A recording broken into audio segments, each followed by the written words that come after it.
və bildiyim qədərilə ölkəmizdə çox məşhurlaşan Və biz mahnıları dəyişirdik, cazlaşdırırdıq. məşhur film Hicran tamaşası məsələn çox tez-tez istəyirəm. bu Qarabağ hadisələri həm yaralı yerimizdə çox şükür ki, Zaman eksistensial krizisə yaşamış müəyyən insanlar vəfat edir. Məsəl üçün ilk sintezator nümunələri xoşum gəlirdi onun dərs keçmə üslubundan. İsar Sarabski deyirəm ki, var idi. Mahnısını işlətmişdilər. Planladım ki, mən belə bir şey etsəm yaxşı olar. Hətta xaricə belə gedən bəstəkarlıq tərbiyələri tanıyıram. Sənə səvədorsa bu. Çox maraqlı. Hal-hazırda sənin evdə, əgər səhv etmirəmsə, paylaşmışdın, kiçik bir studiya qurmusan. Birinci sualım odur ki, bu dövrün bəstəkarlığı üçün bu nə qədər vacibdir və ümumiyyətlə minimum olaraq büdcə nə qədər ayırmaq lazımdır ki, həmin o studiyanı yaradasan? Studiyanı başladım qurmağa artıq Estoniyadan qayıdandan sonra planladım ki, mən belə bir şey etsəm yaxşı olar. Çünki onu təcrübə etmişdin də, yəni. Etmişdim, çünki studiya daxilində işləyirdik biz. Naqillər, kolonkalar, monitor, ən yaxşı texnikanı yığmışdılar ora. Qayıdandan sonra düşündüm ki, özümə bir studiya qursam yaxşı, çünki hər şey canlı yazmağa mənim imkanım yox idi və düşünürdüm ki, elektron səslər ola mən niyə ifaçılardan asılı qalım? Məsəl üçün deyə bilər ki, yox, məndə alınmır. Buna görə fikirləşəm də mənə maraqlı idi. Məsələn, proqramda işləmək, elektron musiqi ilə işləmək mənə maraqlı idi, pluginlərlə işləmək. Büdcə qalanda insandan insana dəyişir. Məsələn, elə insan var ki, balaca midi ilə işləyir, ona bəs eləyir. Mən təbii ki, biraz pianist kimi yanaşdığım üçün mənə daha yaxın gələn geniş klaviatura idi. Təbii ki, onu işlətməmək də olar. Orada proqramda özün müəyyən xəttlərlə bilmək olur ki, plan notları orada qeyd eləmirsən, amma bu mənə görə çox süni alınan bir şeydir. Daha yaxın gələn instrumentin özü ilə əlaqədə olmaqdır. Məndə yadımda 3000-ə yaxın tutdu, yəni mənə elə gəlir, amma bu 3000 olmaya da bilər, 300 də ola bilər. Çünki ikinci əldə almaq olar və yaxud midisiz işləmək olar və yaxud təkcə kompüterin özündə naushniklə götürdüm, işlədim. Yəni bu cürdə mümkündür. Amma mənə biraz daha belə reallığa daha yaxın olmaq üçün midini böyük seçdim, kolonkalar böyük seçdim ki, çox uzun müddət işlədə bilim. Yəni ki, hal-hazırda əsas etibarilə həmin o studiyada daha çox işləyirsən. Bir də bu əsər haqqında xüsusilə soruşmaq istəyirəm. 2-ci Qarabağ müharibəsində şəhid olmuş Rəşid Babayeva həsrətli simli kvartet Polşada keçirilən beynəlxalq müsabiqədə birinci yer tutub. Müsahibəndə qeyd edirsən ki, Rəşad Babayev sizin qohumunuz idi. Əsər yazılanda müharibə gedirdi. Müharibənin bitməyinə az qalmış qohumunuz Rəşad Babayev Hadrut uğrunda gedən döyüşlərdə şəhid olur. Həmin kvartetin ikinci hissəsinin xarakteri bu hadisəyə uyğun şəhidimizə həsr etmək qərarına gəldi. Bu Qarabağ hadisələri həm yaralı yerimizdə çox şükür ki, problem həll olunub. Nə zamansa bu mövzuya müraciət etmək istəyərsən yenə ya da düşünürsənmi? Nə zamansa təbii ki, belə bir hal baş verməsin bir də. İnşallah ki, olmaz. Daha xoş məsiyalarla təbii ki, niyə də olmasın gələcəkdə. Həmin vaxt müharibə gedirdi. Biz gözləmirdik düzü ki, Rəşad şəhid olar. Ölkə üzrə çox belə ağır hava var idi onsuz. Və səhv etməmsə, həmin vaxt online idi dərslər. Və mən də dərs vaxtı, yəni çox belə çətinlik çəkirdim. Dərsə girməyə, ümumiyyətlə əhval olaraq çox o qədər də yaxşı deyildim. Və gördüm ki, kvartet də buna uyğun gedir. Qulaq asanda da adam gördü, çox ağır, qəmgin, kədərli alınır. Əsərin ortası idi, səhv etməmsə. İkinci hissəni birinci başlamışdım yazmağa, sonra kənar hissələri yazmışdım. Xəbər gəldi ki, bəs Rəşad şəhid olur. Yəni bunu heç birimiz gözləmirdik. Hətta çox tez oldu da, belə deyim. Müharibənin başlığında idi, səhv etməmsə. Sadəcə elə fikirləşdim ki, bu əsər buna həsr olunmalıdır. Bunu mütləq eləməliyəm. Həm içimdən gəlirdi, həm də sanki bir öhdəlik kimi, borc kimi hiss edirdim üzərimdəki. Yəni necə ola bilər ki, mən həmin o ağır hissəni yazım, amma bunu həmin o yaşanılan bağlamayım, yəni çünki mənim əhvalım da həmin vaxtda çox uyğun idi ona. Sonra da qərar verdim ki, niyə də bu mövzu ilə bağlı olan bir əsəri müsabiqəyə göndərməyim. Hətta mənim ümidlərim çox demək olar ki, heç ümidli deyildim, çünki daha belə siyasi mövzulu gedirdi, yəni əsər. Amma gözləmədiyim nəticəni aldım. Gələcəkdə özünü harda görmək istəyirsən deyə sual veriləndə sən keyfiyyətli musiqi hardadırsa, orada olmaq istəyirəm. Keyfiyyətli musiqinin yanında görmək istəyirəm deyə cavab vermişsən. Mən sualı bu formada vermək istəyirəm. Səncə 5 il ya da 10 il sonra hansı ölkələrdə keyfiyyətli musiqi olmuş olacaq və ya daha dəqiq keyfiyyətli musiqiyə dəyər və yaxud da ki, əhəmiyyət verən ölkələr səncə daha çox hansılar olmuş olacaq? Əlbəttə ki, geniş belə spektrdə baxmaq biraz çətindir. İndi öz hansı təcrübələrinə, müşahidələrinə nəzərən səncə? Ümumiyyətlə keyfiyyətli musiqi anlayışı hər adama görə məncə fərqlənir. Amma o təşkil edən sənin üçün nədir? Mənim üçün mahnı deyiriksə, təbii ki, bu sözlərin keyfiyyətli olmasıdır, ucuz sözlərin olmamasıdır. Keyfiyyətli musiqinin yanında olacağam deyəndə yəqin ki, orada ümumiyyətlə belə bir şey dediyim yadımdan çıxıb, amma demişəm. Amma təbii ki, yaxşı, mənə görə yaxşı olan musiqi təbii ki, çox əyləncə musiqisi də deyil, çox filosofik nəsə orada, çox marjinal musiqi də deyil təbii ki. Keyfiyyətlə nəsə deməyə çalışmaq, belə deyim.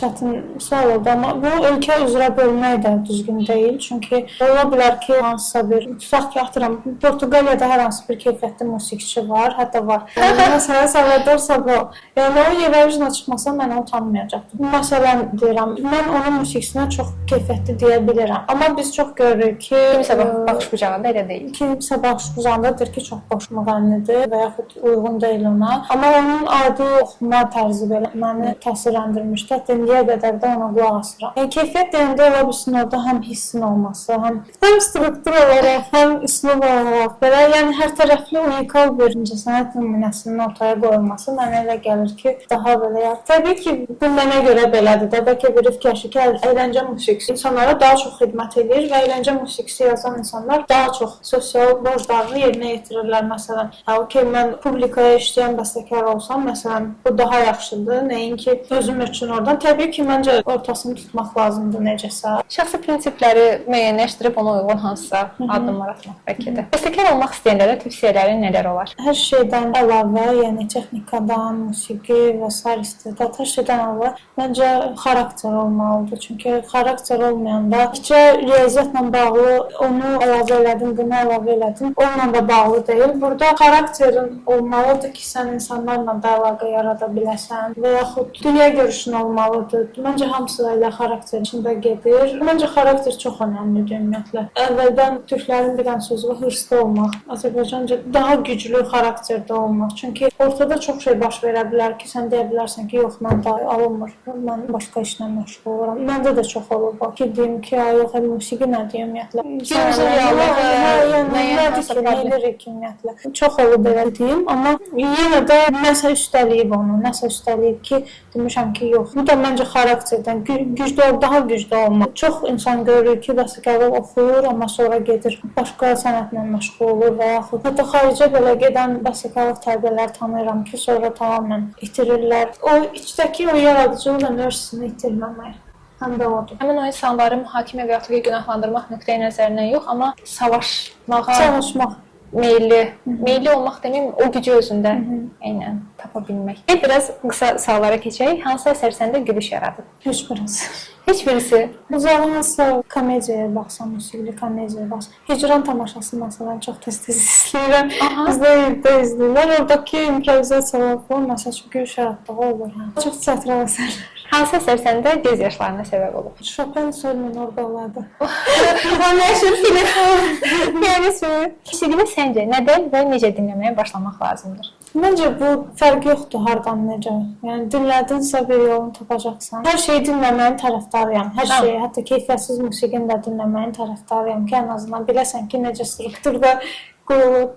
Hal-hazırda akademik musiqili teatrda orkestr artisti və musiqi redaktoru kimi çalışırsan. Oradakı işin mahiyyətini bir qədər zəhmət izah edə. Belə deyim, orkestr artisti, yəni kitabxanaçı və musiqi redaktoru notların redaktə edilməsi. Mənə görə maraqlıdır, nəyə görə? Çünki burada orkestrlə, dirijorla iş gedir, orkestrin partiyalarını hazırlayıram. Düzdür, bizim ölkədə bu kifayət qədər inkişafa çatmayıb, amma məsələn bilirəm ki, hətta kitabxanaçıların assosiasiyası var. Yəni xarici ölkələrdə bu çox, hətta onların xüsusi otaqları olur, xüsusi cihaz deyində onun alətləri olur, onları işlədirlər. Orkestrin bütün not ehtiyaclarını hamısı kitabxanaçıya həvalə olunur. Bizdə düzdür, o qədər də inkişaf etməyib, amma mənə elə gəlir ki, maraqlı işdir, çünki burada partiyalarla işləyirsən, hər hansı bir redaktора ehtiyac varsa, redaktə edirsən və yaxud çatışmayan partiyaları bərpa edirsən. Səni hardasa öz ixtisasi nöqteyi nəzərindən çox böyük müsbət mənada təsiri olan, özlərində çalışmağını hardasa gətirib çıxardan bir işdir. Qara Qarayev, Akşinəlzadə, Bax, Stravinski. Daha çox öyrəndiyin bəstəkarlar sırasında olduğunu qeyd edirsən. Bəs bu bəstəkarlardan əlavə hansısa bir bəstəkarı dinləməyi tövsiyə edərsən və həmçində 3 dənə spesifik, xüsusi bir əsər. Nitke, Ravel, Tristan Morel. Bu vaxtda çox araşdırmışdım həmin bəstəkarı. Arada açıb dinləyirəm. İndi 3 dənə spesifik bir əsər. Bu bəstəkarların da yaradıcılığını ola bilər və yaxud da ki, tamamilə başqa. Ravelin Havanası, Schnitger'in hər hansı bir əsəri, Baxın hər hansı bir fuqas. Hər bir fuqasından ümumiyyətlə Nəsə öyrənmək olar. öyrənmək olar. Sonuncu dəfə Rusiyada keçirilən 14-cü Gənc Bəstəkarlar Çaykovski şəhərində adlı festivalda iştirak etmisən. Zəhmət olmasa o festival haqqında məlumat verə bilərsənmi? Ümumiyyətlə oradakı fəaliyyəti necə oldu? Həmçinin xatırlayıram ki, sən demişdin ki, oradan gələndən sonra özümə gələ bilmirəm də o qədər o qara demişdi Amerikaya gedib gələndən sonra ki, biz 50 il gerdə qalmışıq. Səndə də elə bir aşı şeylər var idi ki, Qospedi biz çox gerdə qalmışıq da. Necə oldu, necə baş verdi? Geri qayıdandan sonra necə təəssüratlarla qayıtmış oldun? Qəbul prosesi keçirilirdi yayda. Ümumiyyətlə qəbul alacağımı gözləmirdim. Necə xəbər tutmuşdun? Xəbər tutmuşdum. Onların daim olaraq maraqlanırsan da belə başa düşdüm ki, hansı ölkələrdə hansı... Əslində belə deyim, onlar bizim festivalda qonaq olmuşdular, Mayıs Musiqi Festivalında qonaq olmuşdular. Və elə oradan elan olundu ki, bəs bizdə festival var və bəstəkarlar gələ bilər, iştirak edə bilər. Təbii ki, bu networking üçün çox yaxşı bir fürsət idi. Amma belə çox ümidsiz şəkildə əsərləri göndərmişdim ki, okey də məni niyə götürüb burada festival, məni niyə götürsünlər. Və gözlənilməz şəkildə siyahıda adımı görəndə çox təəccübləndim. Trainee composer, yəni stajyor kompozitor belə bir pozisiyada götürülmüşdüm. Cədvəl çox dolu idi, həddindən artıq dolu idi. Düzdür, hamısında iştirak etmək məcburi deyildi, təbii ki. O qədər maraqlı keçirdi seminarlar. Mən elə ancaq istəyirdim ki, o seminardan çıxım, o birisinə girim, bundan çıxım, o birisinə girim. Kim hansı müəllimin dərsində oturmaq istəyir, otura bilərdi. Başqa tələbə ilə əgər tutaq ki, ixtisas dərsi kimi əsər üzərində işləyirlərsə belə, o dərsdə otura bilərdim. Məsələn, yadımdadır orada Şərq ladları üzərində əsər yazan tatar bir bəstəkar var idi. Onun dərsləri çox maraqlı keçirdi. Mənə həqiqətən çox maraqlı gəlirdi. Və çox şey öyrənirdim. Həm dinləməm inkişaf edirdi, çox dinləyirdim və çox interaktiv şəkildə seminarlarda müəllimlərin yaradıcılığı ilə də maraqlanırdıq. Müəllimlərin öz üslubları, hərəsinin öz üslubu var idi. Təkcə ruslardan ibarət deyildi. İtalyanlar, almanlar, fransız bəstəkarlar var idi, hansı ki, bəziləri onlayn keçirdi, bəziləri gəlirdilər. Hətta Çindən bəstəkar müəllim yadımda çox xoşum gəlirdi onun dərs keçmə üslubundan. Hamısının dediyi tək bir söz var idi. Çox işləyin üzərinizdə, çox yazın, yazdıqca keyfiyyət də yaranacaq. Hər şey hər tərəfli idi. Həm insanlarla ünsiyyət qururdun, həm müxtəlif əsərlərlə tanış olurdun. Ümumiyyətlə, nə qədər müddət davam edirdi həmin festival? Səhv etmirəmsə 20 gün. 20 gün müddətində. Orada desən, hansı bir muzeyə də getmişdin? Əgər səhv Getmişdim, hə. İlk elektroakustik cihazların olduğu bir muzey idi, hansı ki, mənə şəxsən qəribə gələn cihazlar, belə deyim, elektron musiqinin yaradılması üçün olan, məsəl üçün, ilk sintezator nümunələri və yaxud... Yəni, evolyusiyanı görmək olurdu da, hardan hara gəlmişik. Hətta yadımdadır orada canlı improvizasiya oldu, hansı ki, bu da tamamən elektroakustik musiqi ilə bağlı idi. Tamamən planlaşdırılmadan baş vermişdi. Yəni, iki elektroakustik mütəxəssisi, yəni musiqiçi tamamən sərbəst şəkildə orada improvizasiya edirlər və bütün tələbələr də dinləyirdi. Çox maraqlı. Hal-hazırda film musiqisi bəstələyirsən və bildiyim qədərilə ölkəmizdə çox məşhurlaşan Əqrəb Mövsümü serialında musiqisini sən yazmısan. Ümumiyyətlə, film musiqisi yazmaq yolu necə başladı? Daha sonra sənə təklif mi elədilər özləri? Vaxtda.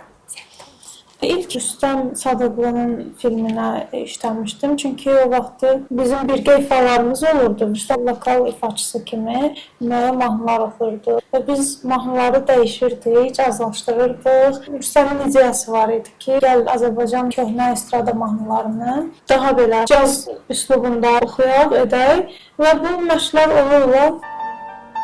Ayrılık bir deniz mi? Sen uzak yaşayan. Ayrılık bir deniz mi? Sen uzak yaşıl ayda. Ayrılık bir deniz mi? Sen uzak yaşılda. Rüstəm film üzərində də işləyirdi. Çünki əslində rejissorluq üzrə oxuyurdu. İncəsənət Universitetində. Hə. Təklif etdi ki, bəs bəlkə musiqisini sən işləyəsən. Hər şey çox belə təsadüfi şəkildə baş verirdi. Yəni düşünməzdim ki, mən sonra oturub ciddi şəkildə film musiqisi ilə məşğul olaram. Eksperiment olaraq sadəcə eləmək istəyirdim. Eksperiment olaraq, yəni görəsən necə alınacaq, ümumiyyətlə heç bir anlayışım da yox idi. Araşdırmamışdım hətta film musiqilərini. Müəyyən təbii ki, hamımızın bildiyi soundtracklər ağlımda var idi. Amma yəni özümə güvənərək ki, yox mən bacararam. Heç bir yəni background olmadan başladım. Necə başladımsa elə indiyə qədər getdi. Gedir yəni. Amma çox təsadüfi olmuşdu, yadımdadır. Hətta soundtracklərin çoxu bir dəfə yazılmışdı. Bəs Əqrəb mövsümü ilə necə oldu ki, yollarınız kesişmiş oldu? Qısa filmləri işləyə-işləyə fikirləşirdim ki və görürdüm, müşahidəm buydu ki, rejissorların bəstəkarlarla əlaqəsi çox zəifdir. Hazırki müasir kinoda daha çox YouTube-dan götürüb musiqi qoymaq fikri çox yayılıb. Bəstəkar ümumiyyətlə işləmək istəmirlər, yəni belə deyim, çətin gəlir onlara və yaxud deyirlər ki, nəyə ehtiyac var, hətta bunu fikirləşən rejissorlar var. Mən də düşünürdüm ki, bu necəsə, yəni bunu ortadan çıxartmaq lazımdır. Düzdür, hələ də bu tendensiya davam edir.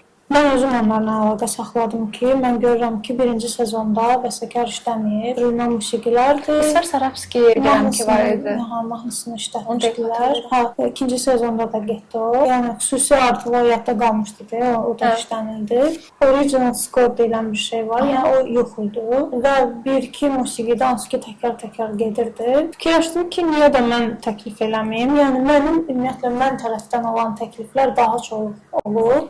Nəyin ki, mənə gələn təbii ki, Əqrəbdən sonra Əqrəbdən sonra baş verdi, amma mən tərəfdən çox təşəbbüskarı birinci özünəmsə. Rejissorlar, bəstəkarlarla işləməlidir və s. Düzdür. Süni intellektin yaranması biraz hər şeyi qarışdırıb. Amma təklifimi qəbul elədilər, işlədi, yəni yaxşı da alındı, mənə elə gəlir.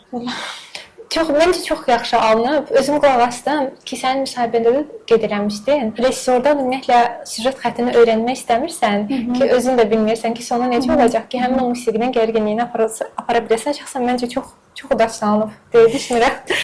Gələcək planların nələrdir Nigar? Əgər bu işi istəsən çox sevərəm. Hətta da ümumi olaraq, bəlkə konkret hansısa olmasa da ümumi. Ən azından Azərbaycanın daxilində etmək istədiklərim elə daha çox rejissora çatmaqdır. Çünki mənə elə gəlir ki, ümumiyyətlə gələcəyin incəsənəti film özündə çox şey birləşdirir hal-hazırda. Musiqini də, rəssamlığı da, rəssamlar filmdə də işləyirlər. Düzdür, dərs deyən insanlar da çoxdur, incəsənət üzrə bitirirlər, dərs deməklə məşğul olurlar. Amma mən niyəsə dərs deməyin heç vaxt tərəfdarı olmamışam. Daha çox praktikada yaradıcılığın tətbiq eləməklə daha çox məşğul olmaq istəyirəm. İndi deyəcəklər başlandı bu temalar, amma ki, qadınların incəsənətdə rolu çox demək olar ki, yox dərəcəsindədir mənə elə gəlir hal-hazırda Azərbaycanda. Bunu heç olmasa bir qədər, təbii ki, adlarını çəkəcəyimiz insanlar var. Elə Şəfiqə Axundova deyib dayanarıq da, yəni ki, Rəngiz Əlizadə, Axundova, amma Elza İbrahimova, amma yenə də hardasa o limitdənir mənə elə gəlir. Bunu bir növ necəsə aradan çıxartmaq deyim, ya o tilsimi qırmaq deyim. Düzdür, çox çətin olur, amma ki, mənə elə gəlir ki, mümkündür bu.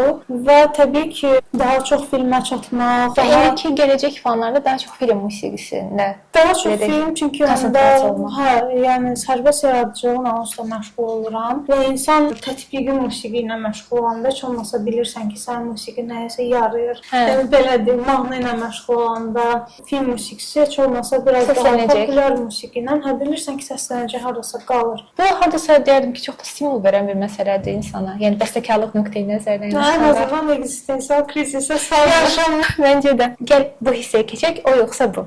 Əslində bu sual cavab verdin, amma yenə də soruşmaq istəyirəm. Vokal musiqi yoxsa instrumental? İnstrumental. Kino musiqisi yoxsa klassik? Kino əslində klassikdən gəlir, ona görə də məncə klassik. Elektron musiqi yoxsa klassik? Elektron da klassikdən gəlir, klassik. Okey. Bakı Musiqi Akademiyası yoxsa Estoniya Musiqi və Teatr Akademiyası?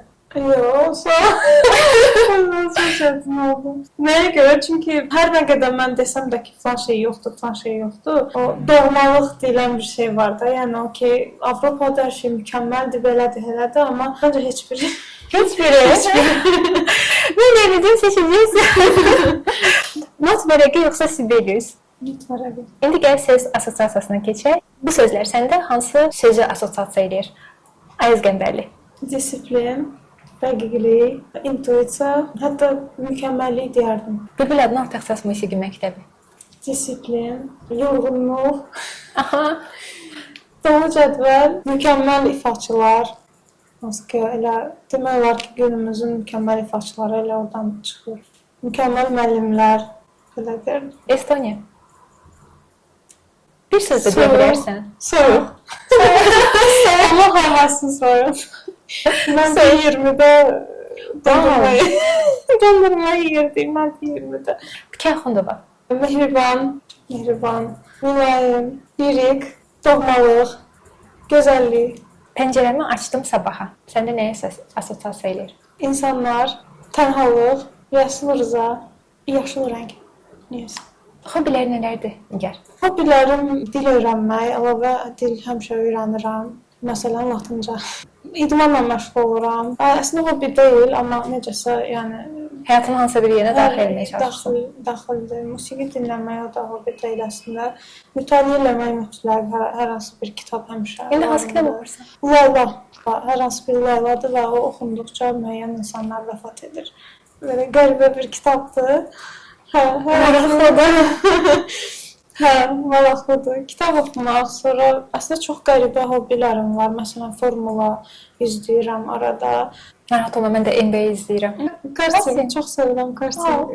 Yaşıllıq qoynunda zaman keçirmək mənə çox yaxşı təsir edir. Gəzmək, velosiped sürmək. İndi daha çox velosiped sürürəm. İndi velosiped yolları falan daha çoxdur. Azadlıq bəs, sənin üçün nədir?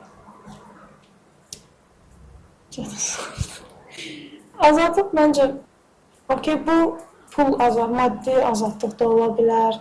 Bu söz azadlığı ola bilər. İstədiyin hər bir şeyi hər yanda deyə bilərsən. Və yaxud məkan azadlığın ola bilər. İstənilən vaxt, istənilən yerə gedə bilirsən, ölkə dəyişə bilirsən və s. Amma məncə ruhun azad olması daha belə yaxşı mənaya gəlib çıxır azadlığa. Çünki emosional azadlıq belə deyim. Aha. İstənilən emosional olaraq indiki dövrdə ümumiyyətlə emosional olaraq daha azad olmaq mənə elə gəlir ki, bizi insan saxlayan şeydir. Çünki növbəti 30 ildə biz düşünə bilmərik nə baş verə biləcək. Bir də robotları izləyirəm arada, süni intellektlə də məşğul olmağı sevirəm. Süni intellekt mühəndisliyi ilə hətta maraqlanıram. Mexanizm çox maraqlı gəlir. Maraqlandıqca görürəm ki, bizi insan saxlayan şey ümumiyyətlə hiss və emosiyadır. Və hal-hazırki azadlığımız da budur. Ona görə də emosional olaraq azad olmaq mənə elə gəlir ki, ən böyük azadlıqdır. Çünki istənilən vaxt ölkə dəyişmək olar, istənilən vaxt məkan dəyişmək olar, istənilən vaxt pul əldə etmək olar. Amma əgər insanın emosional azadlığı yoxdursa, emosional olaraq daxildən özünü azad hiss eləmirsə, daxildə özünü tapmayıbsa, o heç vaxt azad ola bilməyəcək. Okey. Çox sağ ol, Nigar. Çox maraqlıydı. Çox zövq aldım. Bu yaxınlarda Ayda xanım Tağzadə rəhmətə getdi axı. Müəyyən insanlar var ki, düzdür, əslində geniş nöqteyi nəzərdə mən də razıyam ki, bu musiqişünaslıq deyil. Nə mənada, yəni musiqişünas olmaq nə deməkdir? Oturasan, hansısa bir tənqid edəsən də geniş, yəni sırf ixtisas nöqteyi nəzərindən. Müsahibə eləmək, yəni musiqişünaslıq deyil. Yəni, məncə musiqi də var. Sözümü ona getməyə çalışıram ki, yəni mənə o insanları xatirələri çox maraqlıdır, çünki çox dəyərlidir. Və onlar tip getməsini istəmirəm. Məsələn, Ayda xanım bizə elə şeylər danışmışdı, biz onunla universitetdən sonra onun yanına getmişdik də. Çox dəyərli insandır və onların tip getməsinə heyfim gəlir. Ya da demişdim ki, valla bizdən başqa tanıyan yoxdur. Aslında heç bir şey deyil ki. Vaxt alır, zaman alır. LinkedIn-i ümumiyyətlə açmağı planlaşdırmırdım. Mənə oradan müştəqin zat gəldi, o olur demək. Yəni, o nöqteyi nəzərdən məncə də yaxşı. Kapitalizmsə gərək məcbursan da, yəni mütləq lazım. Konsert eləyən insanlar var bundan. Nə qədər piyanist tanıyıram ki, orada öz səhifələrini genişləndirə, orada məkanlardan onlara təkliflər gəlir, onlar tura çıxırlar. Yəni çox normal bir şeydir. Yəni musiqiçi olduğunu eləyə biləcəksən, ya müəllim ola biləcəksən. Yəni biraz belə müzakirəlidir. Tutaq ki də, əgər hər hansı bir diqqət qayğı görsən nə olacaq? Yaxşı olar ki, onlar pul qazansınlar və elə pul qazanmaqla da məşğuldurlar. Çünki o Maslovun birinci Pervanyev-Xadimov. Pul qazanmaq istəyirsə kimsə, gərək musiqiçi olmasın. Mənə elə gəlir ki, ümumiyyətlə bu dövrdə musiqi kimi şeyi əsas ixtisasa çevirmək lazım deyil. Niyəsə məndə son vaxtlar belə dəqiq fikirləşirəm ki, indiki dövr üçün uyğun deyil. Həm o nöqteyi nəzərinə açıq, mən başqa cürdə fikirləşirəm. Bu indiki dövrdə yalnız bir ixtisasdan kifayətlənmək düzgün deyil. Bu məsəl üçün kod yazanlar indi aktual deyil. Deyir ki, süni intellekt kodu yazacaq. CEO-su dedi ki, 2025-də insanlar kodla məşğul olmasınlar artıq. Halbuki 5 il əvvəl hamı kod öyrənirdi. Yəni ümumiyyətlə elə bir dövrdür ki, hər zaman hər şey ola bilər. Ona görə də hazırlıqlı olmaq lazım. Durub musiqi kimi bir pul qazanmağı gözləmək, yəni ya cədvəlin dolu olacaq. Ümumiyyətlə incəsənət çox oyuncaq kimi deyək dövrdə. İncəsənətə belə oyuncaq, əyləncədir ancaq. Hayır, siz bunu Yəni bilmirəm, hansısa bir konsertə gəlirsən ancaq story çəkmək üçündür. Çox az adam görürəm ki, telefon salır, dinləyir. Çox pis bir şeydir. Adi bir məsəl üçün də elə konsert olub getmişəm, görürəm qabaqda ancaq o belə ekranlardır. Çox pis mənzərədir. Yəni çünki mən onun olmadığı dövrdə də olmuşam deyə və insanların necə maraq göstərdiyini görmüşəm də, amma indi ancaq belədir. Yəni əgər sən bunu burdan izləyəcəksənsə, niyə onda gəlmirsən ora? Hamısı o şeyə gəlir, hiss, emosiya məsələsinə gəlir, o qədər avtomatlaşır ki, hər şey. İnsan elə bilirdi ki, avtomat onu eləyə bilməyəcək, amma avtomat onu da eləyə bildi. Amma o əl işləri deyilən şeylər, əldir, yəni nə bilim, həkimlik heç vaxt əvəz oluna bilməyəcək də, bu hamıdır. Yəni nə bilim, dərzidir. Gələcəyə baxanda ümumiyyətlə yaxşı görmür. Açıqla mən də. Hətta qorxuducu gəlir mənə bəzən. Ümumiyyətlə aktiv izləyirəm. Əgər singer artıq başqa ifaçıları vurub keçib, yəni baxış sayı, izlənmə sayı, mahnı çıxarıb, klip çəkib qoyub. İnsanlar da baxır, yəni insanlar əslində nəyə görə baxır? Baxır ki, görəsən bunu eləyir. Özüm də yoxlamışam, Suno ilə yoxlamışam.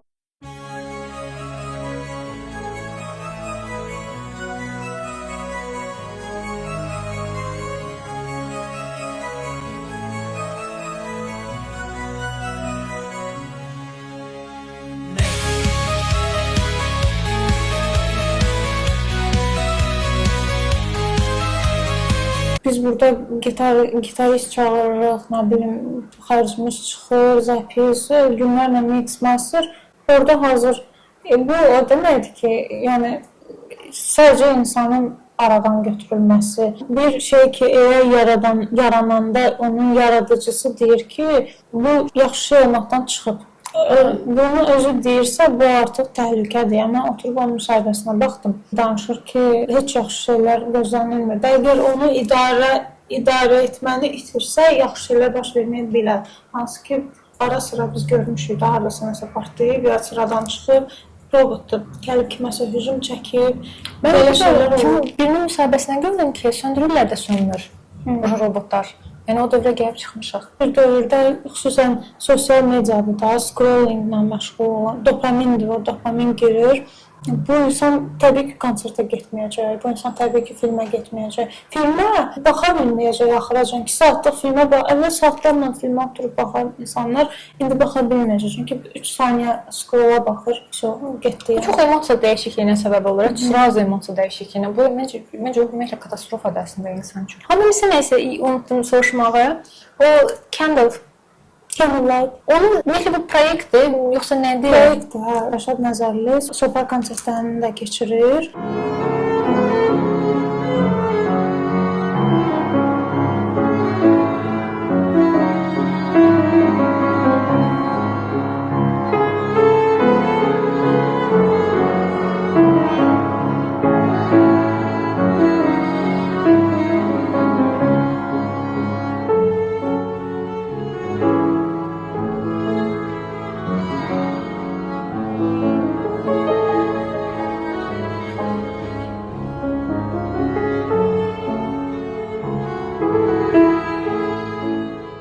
Candlelight'da klassik yöndə başladı da, çünki gördü ki, insanların marağı var, şamlar filan, insanlar gəlir, baxır, dinləyir. Hələ ki, soundtrack tipli, populyar musiqi ilə gedir, amma mənə elə gəlir ki, o klassikaya keçid də olacaq, amma yaxşı gedir, yəni çox yaxşı. Səni onda özü dəvət eləmişdi, yəni ki, bir dəfə olub da, mən bildiyim qədər, yoxsa bir neçə dəfə? 2 dəfə dalbadal oldu da, sadəcə. Mən Instagramda gördüm onu.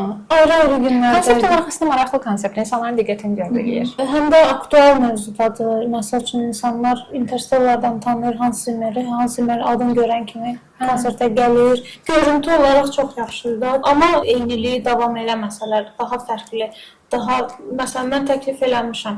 Başqa bəstəkarlar da var. Hətta mən özüm ifa eləyəndə orada Qorunsundan ifa eləmişdim, Hildurdan ifa, bilinməyən bəstəkarlar hansı ki cəmaət tanımır. Onları təklif eləmişdim ki, əslində məsələn TikTok musiqisi kimi tanıdığımız Vangelisin musiqisi əslində heyvanlarla bağlı bir kinoya yazılan musiqidir. Əslində TikTok musiqisi olub, sadəcə insanlar onu TikTok musiqisi kimi tanıyır. Maraqlı konsepsiyalar olsa təbii ki yaxşıdır. Nigər, mən bilirsən nəyə soruşmağı unutdum. Səndən 10 dənə türk dili mahnı. Türk dilli mahnı. Mən sən demişdim, yad planetlərə görə Azərbaycana gəlmiş olsaydı, onlara təqdim edə biləcəyimiz 10 dənə.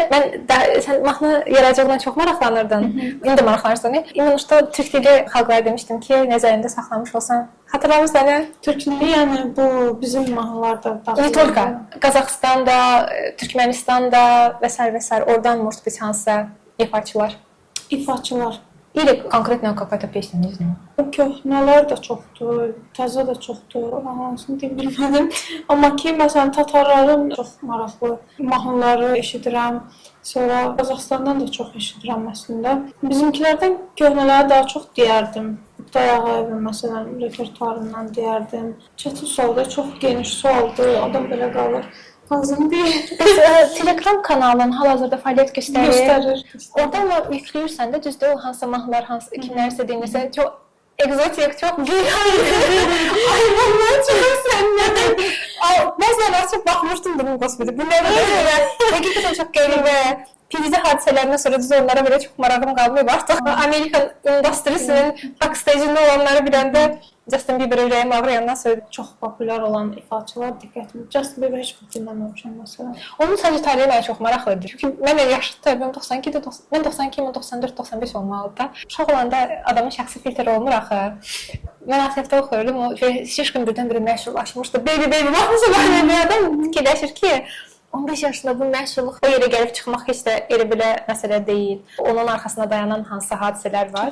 Və sırf ona görə oturub ona baxmışdım ki, nəyə görə də, yəni bunlar baş verir. Ara sıra məqalələr zad oxuyuram, çətindir mən. Çox dəhşət imiş. O qədər geniş bir spektrdə adamlar var idi ki, o biraz həqiqətən çox ikonik idi. Sonra Jennifer Lopez'in özünün orada iştirak eləməsi. Onu da heç vaxt dinləməmişəm. Yəni çox bilinən adlar var ki, heç vaxt. Demək heç var. Ola bilər eşitmişəm, təsadüf amma heç vaxt özüm açıb qulaq asmıram. Ona çox belə propaganda olmur. Ən o məşhur stream mahnılar olsun, filmlər olsun. Məsəl üçün Interstellar mənə overrated. Mənə elə gəlir ki, Nolan'ın daha yaxşı filmləri var. Nəsə bunu fikirləşirəm həmişə. Yaxud ən məşhur soundtracklər var. Hansı ki, baxırsan ki, okey də başa düşdüm, amma sən gəl bir buna da bax, gör necə orada nələr eləyir. Bəlkə də zövq məsələsidir. Mən zövqümə çox güvənən insanam ümumiyyətlə. Fikirləşirəm ki, çox keyfiyyətli zövqüm var, belə təkəbbür çıxmasın. Bilinməyən insanların elədiyi şeylər mənə daha maraqlı gəlir. Ən məşhurlardan uzağı Michael Jackson məsələn, mən çox sevmişəm. Uşaqlıqdan yəni şəkilləri. Anam da sevib, anamın şəkillərini çıxartmışdı, evdə hələ də var, kasetləri falan, hər şey var. Hətta onun moonwalk'unu belə öyrənmişəm, eləyə bilirəm. Amma yenə də bilirik ki, onu da başına oynaşdırdılar da.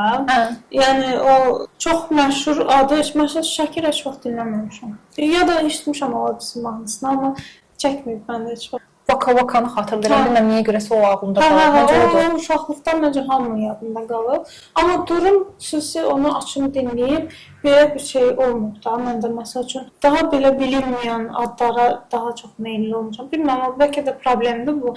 Amma ki, məncə çox yaxşı bir şeydir. Mən əslində o Interstellar musiqisi çox sakit. Əslində mən onu bu Yevgeniy Grinkovun valsi var. Вроде бы очень простая музыка, одно и то же повторяется. Bilirəm ki, çox belə qəmgin ощущение verir adama. Məncə olmazdı. Çünki hər cür musiqi sevilə bilər də, hər cür musiqi. Və baxırsan onu nə vaxt yayımladı, nə vaxt kütlənin yəni onu tutmaq çox məncə önəmlidir. Yəni Zimmer bəlkə o həmin filmə yazmasaydı, onu başqa bir filmə yazsa bəlkə heç tutmayacaqdı, məsələn deyirəm. Həm özü nöqteyi-nəzərdən eyni. Məsələn, mən deyirəm ki, Lawrence-ın Teneti, nəinki Oppenheimer-də də.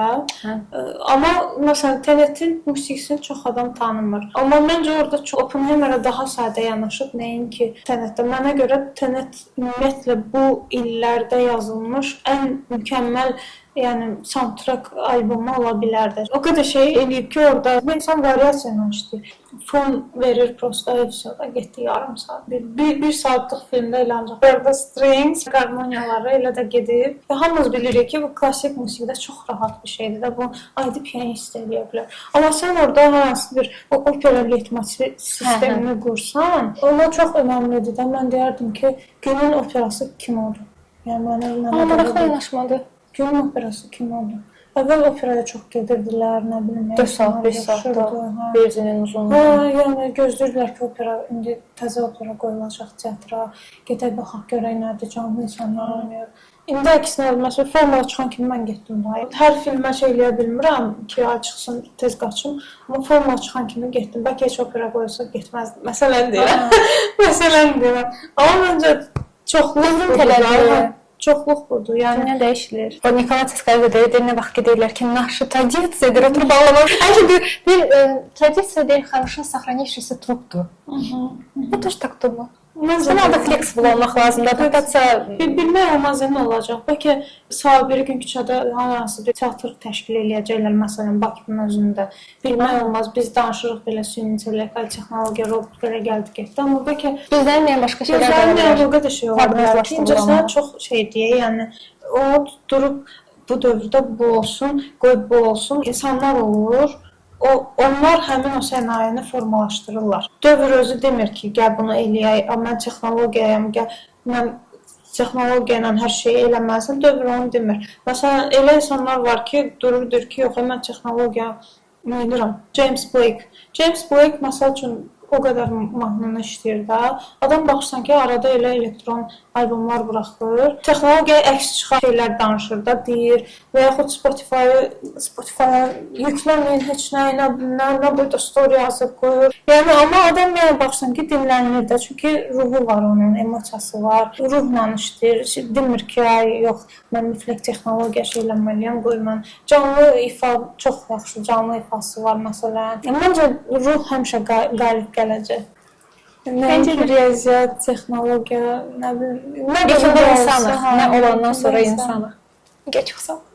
Sən sağ ol. Həqiqətən çox xoşaldım. Bunu yerləşdirəcəm amma, kıstaysa.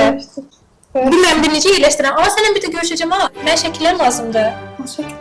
Necə bütün şəkillər. Uşaqlıq şəkillərin, Estoniya şəkillərin, videoların, həmin o kukla mahnısının videosu bəxtlar dedim, var zəhmət olmasa onu da evdən tap çıxart. Bilirəm, indi köşə keçdi, o da o necə çıxardacaq bilmirəm, ən lazımdır, nətərsə çıxardarıq. Git mamadan xahiş edirəm. Çünki istəyirəm ki, onlar olsun. Parkda qalmalıdır, zəhmət olmasın. İlgər Allah sənin bilirsin. Çətinlə çəkdim. Ay, yadıma çıxır. Bici beli və əymə. Əslində özümə də aiddir o, neysə. Çox bəlli. Belə oxusam daha yaxşı. Necə istəyirsən? İşləyirəm, hə? Orada görürəm ki, işləyir. Onun ekranı oradadır, bunun da ekranı oradadır. Neçə dəqiqədir danışıram mı? Saat 12-dir. Bir qədər vaxtımız var. Tak. Ay, hansını deyim bilmədim. Bu gedir. Çənəm. Ha, getsin. Çənəm bağlandı. Məncə o qədər də pis deyil. Mən bilmirəm, valla arada bir düz dayanırdım, arada bir səhv dayanırdım. Ay, Nigar, inanam bilmirəm, bunu alındıra bildik. Pardon. Özür dilərim. Господи. Çoxdan deyirsən müsahibə eləmirsən, ha? Mikrofon, çoxdan video çəkmirəm. Mikrofon var ya, bir gəl. Ay, indi var ama. Alınca.